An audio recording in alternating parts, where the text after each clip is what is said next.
My fiancé texted, "I'm leaving you for your best friend's dad." I replied, "Wow." Then I showed my best friend the text and we used the honeymoon fund to disappear. They were left frantically calling our phones, realizing they'd both been abandoned. I, 28 male, am writing this from the passenger seat of my own car, a slightly too sensible sedan that I bought with fuel efficiency in mind for a future I now see was a complete work of fiction. My best friend, Noah, 27, is driving. He hasn't said much for the last 100 miles, but his knuckles are white on the steering wheel. 6 hours ago, my phone buzzed with a text that detonated my life. Now, both our phones are lighting up in the center console, a frantic disco of ignored calls and texts. And the weirdest part? I feel calm, a deep, cold, unnervingly quiet calm. It was a Tuesday. I was confirming the final payment with our wedding caterer. Ava, 26, my fiancée of 2 years, was supposed to be at a yoga class. My phone lit up with her name. The text read, "I'm so sorry to do this now, Leo, but I can't live a lie. I'm in love with someone else. I'm leaving you for Marcus. We're together now. Marcus." Not a name I had to puzzle over. Marcus is Noah's dad. Marcus, 55M, the man who was supposed to give a toast at our wedding in 3 weeks. The man who clapped me on the back at our engagement party and told me I was a fine choice for Ava, like he was approving a new brand of scotch. My fingers moved before my brain did. I typed a single word back to her. Wow. Then I turned off the ringer. I walked out of my office, told my manager I had a sudden migraine, and drove straight to Noah's apartment. I found him hunched over his laptop, designing some logo for a freelance client. He grinned when he saw me. "Hey man, come to drag me away from my responsibilities?" I couldn't speak. I just held out my phone and showed him the screen. I watched every micro-expression shift on his face. The casual curiosity, the flicker of confusion as he processed the words, the slow, dawning horror, and then something else. A quiet, terrifying fury that settled deep in his eyes. He looked up at me and his own phone, which was on the table, buzzed. The caller ID was Dad. He silenced it. "My dad?" he asked, his voice barely a whisper. "With Ava?" I just nodded. The silence in his apartment was suffocating. We weren't guys who yelled or punched walls. We were the planners, the thinkers. And in that moment, our shared world had been leveled by two people who clearly hadn't thought past their own immediate gratification. "What are you gonna do?" Noah asked, his gaze distant. An image flashed into my head. A PDF itinerary on my desktop. Flights to the Maldives, a bungalow over turquoise water. A honeymoon. Our honeymoon. Paid for. The fund was $32,000. It was a mix of our savings and generous gifts from family. We'd kept it all in my personal high-yield savings account because the interest rate was better than any joint account offered. The plan was to hold it there until the final wire transfer to the resort, which was due next week. A small practical decision that suddenly felt like a lifeline. "Ava and I had a honeymoon fund," I said. The words tasted like ash. "It's for a trip." Noah looked at me. The rage in his eyes flickered and was replaced by a spark of something else, something wild.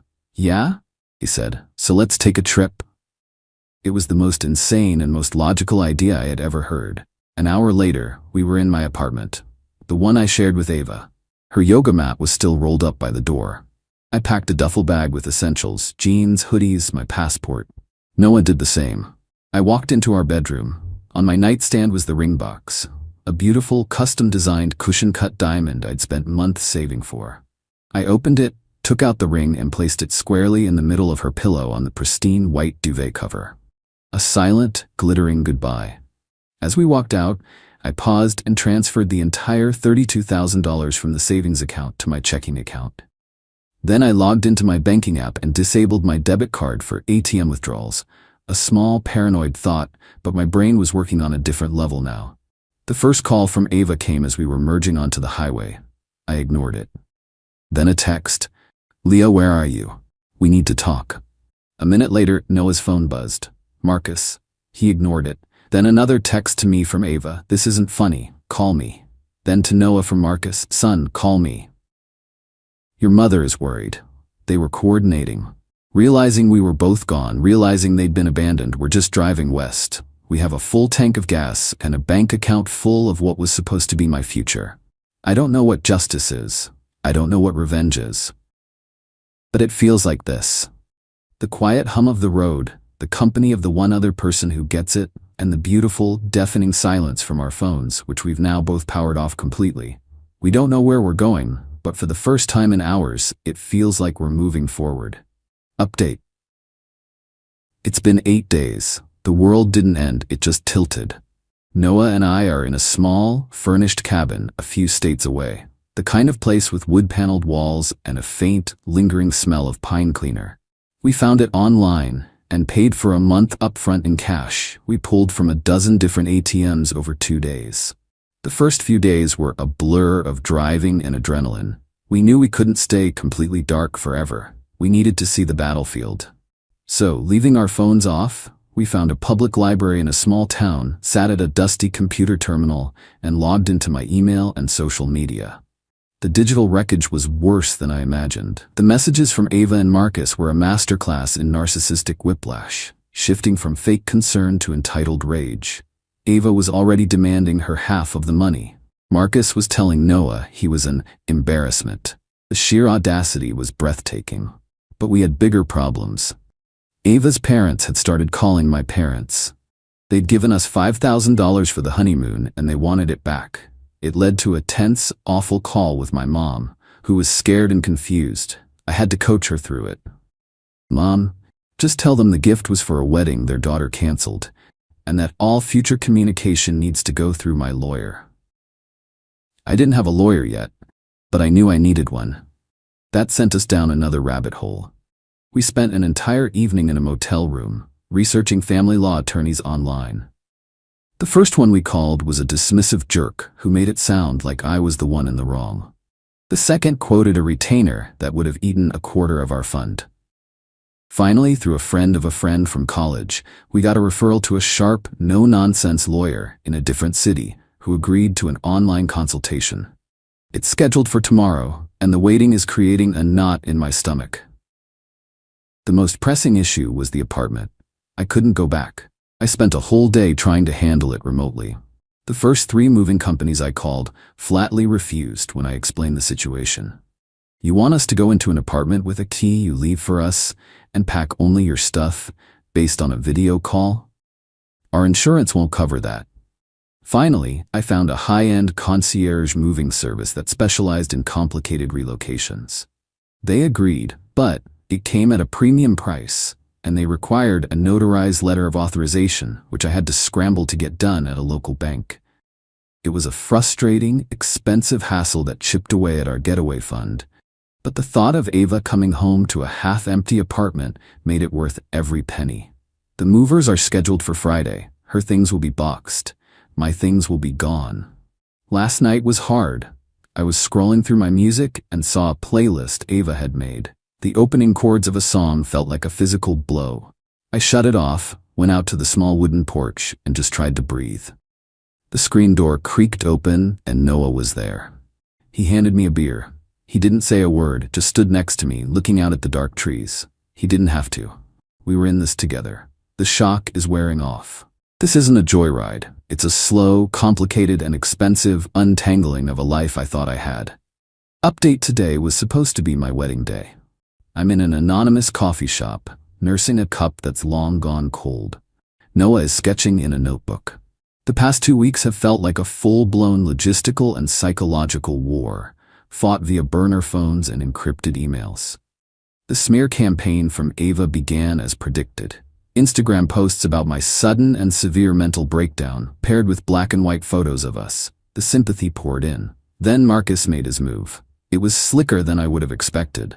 He didn't just call my VP, he sent him a long, carefully worded email, CCing another senior partner at the firm. I know this because the VP later forwarded it to my boss. It was a masterpiece of corporate backstabbing, cloaked in concern. He wrote about my erratic behavior, my unstable state, and hinted that I might be a potential liability on the high-stakes project I was leading. He never mentioned Ava. He framed it as an old family friend worried about a young man going off the rails. It was deniable, professional, and utterly toxic. My boss, Frank, called me. His tone was neutral, procedural. Leo, I've received some concerning correspondence. HR has been looped in. We need to schedule a formal call to discuss this. Let's aim for Monday. Those were the longest 3 days of my life. The uncertainty was brutal. I barely slept. This wasn't just about my heart anymore. It was about my entire professional future. Guided by our new lawyer, Noah and I crafted my response. It was purely factual. On Monday morning, I sent my email to Frank and the HR representative. I laid out the facts, attached the screenshot of Ava's text, and attached the email Marcus had sent to the VP. I stated that this was a documented case of external interference and character assassination related to a personal matter. The video call that afternoon was tense. Frank and the HR rep were stone-faced as I walked them through the timeline. When I finished, the HR rep, a woman I'd never met, just said, "Thank you, Leo. We will be handling this internally. Your job is not in jeopardy. Take the time you need." Frank called me later off the record. The VP was, in his words, volcanic. He felt he'd been manipulated and used, and he was furious that Marcus had put the firm in such a position. My vindication was coming, but it was coming via the slow, grinding gears of corporate bureaucracy. The apartment situation resolved itself with the chaos I expected. The concierge movers were professional and efficient. But the day Ava and Marcus showed up was a spectacle. My old neighbor Carol texted me. "She's screaming that you hired thieves to steal her stuff." The older man is trying to calm her down, but now he's yelling at a neighbor who started filming them with their phone. They got her things, but the image of their perfect new beginning was shattered by a very public, very messy tantrum in an empty hallway. We're still in the cabin. The honeymoon has mostly been spent on the phone with lawyers and my parents and strategizing our next move. It's draining, but there's a grim satisfaction in knowing that every one of their attacks has been met with cold, hard, documented facts. They wanted a mess. We're giving them consequences. Final update. It's been 6 months. I'm on the balcony of a new apartment in a new city. There are no shared memories here. The dust has settled, leaving behind the quiet, irreversible wreckage of two people's choices. Here's the final tally. Ava.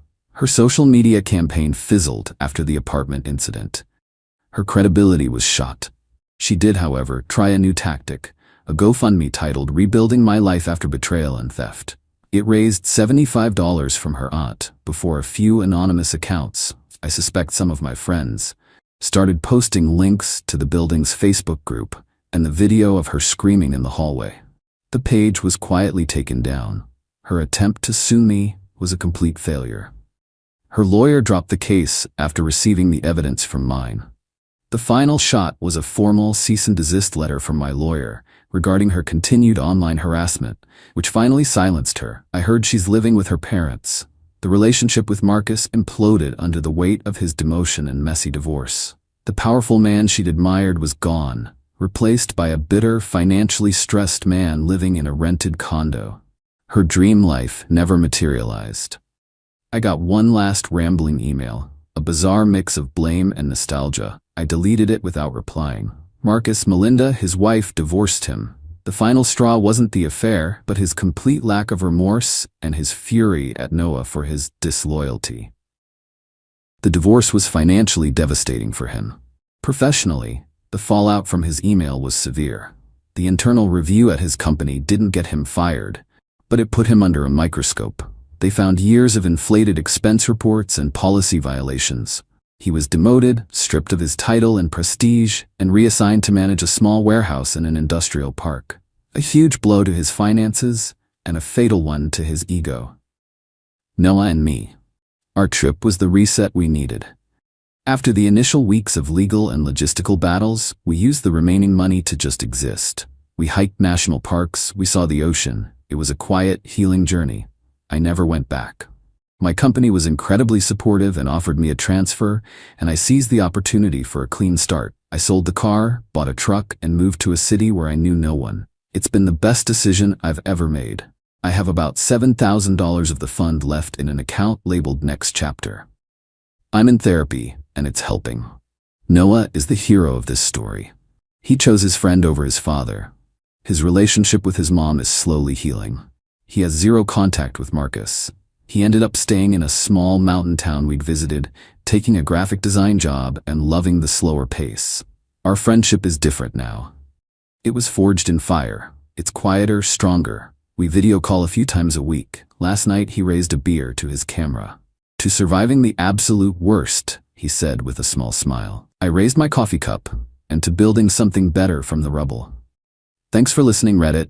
It's over. I'm okay.